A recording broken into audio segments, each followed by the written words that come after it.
سلام، تحية كبيرة لكم كامل وخاصة المشتركين الجدد اللي التحقوا بيا ان شاء الله.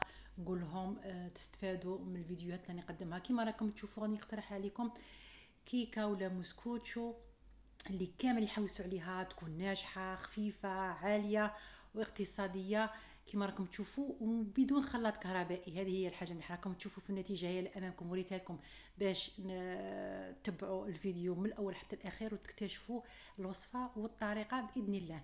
هنا غادي نديروها في الاشوار راكم تشوفوا وما تخلعوا ما والو، غادي نديروها في الاشوار. غادي نديروا زوج حبات تاع بيض درجة حرارة المطبخ، لكان في الثلاجة خرجيهم هكا نص ساعة ولا من قبل، يكونوا متوسطين الحجم ولا كبار. غادي نجبدوا اي اشوار يكون موجوده عندك. ديروا زوج حبات بيض، عندي ملعقه تاع صغيره تاع فاني بودره ولا سكر فاني ولا فانيلا سائله اللي موجود معك. عندي كاس الا ربع تاع السكر، نص كاس تاع زيت. الحاجه مليحه في هذا البسكوي ولا هذا المسكوت ولا هذا الكيكه غادي نديروا كامل المكونات على مره. انا كاس الا ربع تاع حليب يكون دافي، ونخلطوها كامل بالاشوار، نضربوها زوج خلطات ولا ثلاثه حتى نحسوا كامل هذاك السكر وداك كل المزيج تخلط معكم. كيما نقول ما غاديش نسحقوا لا معي بزاف لا فوي لا ريسيبيون لا والو، في الخلاط نخلطوها ونفرغوها في البلا وندخلوها في الكوشه. هنا عندي كاس تاع فرينه، كيما المقياس ولا المكيال اللي كيلت بيه كامل سواء نكمل بيه. كاس ونص تاع سكر، عفوا تاع فرينه مغربله اكيد. درت الكاس الاول وحليت عليه كيس ونص تاع خميره الحلوى، يعني 15 غرام. هذا هو النص الثاني تاع الفرينه، يعني كاس ونص تاع فرينه.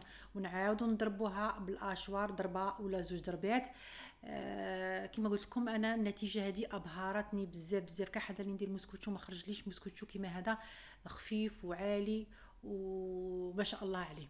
هنا كما خلطنا كما راكم تشوفوا هذا هو القوام تاعه. هنا في الاخير بغيت ندير لها مبشور تاع الليمون باش يبقى فريش كما نقولوا. كان عندي غير شويه تاع الليم هنايا جبتها قلعتها من الشجره خضر، ولكن نعرفوا دائما الليمون الاخضر هو ريحته قاطعه الاصفر. ربيت منها شويه في الاخير باش تبقى ريحتها قاويه. خلطوا غير بالسباتول، وهنا راني شعلت الكوشه تحمى. وعندي هنا هذا مول مدور القطر تاعها 20 سنتيم، درت لها شويه زيت فقط. ماشي يستغلكم. اذا بغيتو ديروا مول تاع موسكوتشو ولا تاع البسكوي داك المثقوب في الوسط ايضا تجي شابه وتجي لاباس بها. انا نفرغوا الخليط تاعنا كما راكم تشوفوا كامل في البلا. كما قلت لكم هذا البسكوي ولا هذا المسكوتشو ولا الكيكه ناجحه بزاف. ممكن تعتمديها في وصفات كثيره تاع قاعده تاع بسكوي، وديريها حشوات ودير لها كريمات ودير لها كيما تبغي. هنا ندخلوها الطيب، غادي تاخذ لنا حوالي 20 دقيقه طياب. انا درتها كامل في الرف الفوقاني، شعلت لها من تحت فقط وطابت وعلات من الفوق ومن تحت كما راكم تشوفوا.